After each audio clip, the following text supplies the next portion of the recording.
بسم اللہ الرحمن الرحیم۔ السلام علیکم۔ بڑھاپے میں آپ کا خیال آپ کی اولاد نہیں رکھتی۔ بڑھاپے میں آپ کی دوائی کا انتظام آپ کی اولاد نہیں کرتی۔ بڑھاپے میں کسی بیماری میں مستقل ہاسپٹلائز آپ کی اولاد نہیں کرتی۔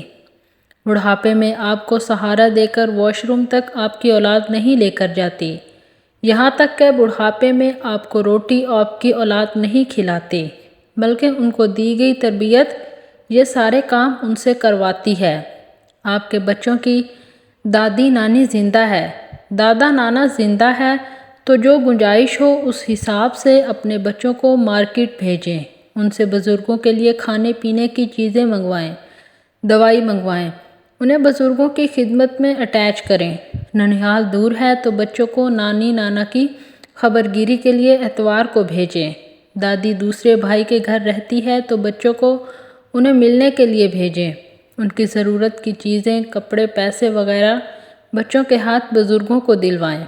یہ عمل آپ کے بچوں کو آٹومیٹک سکھا دے گا کہ جب آپ بوڑھے ہوں گے، بیمار ہوں گے تو انہیں آپ کا خیال کیسے رکھنا ہے۔ بہت جلد ایک نئی ویڈیو کے ساتھ حاضر ہوں گی۔ اللہ حافظ۔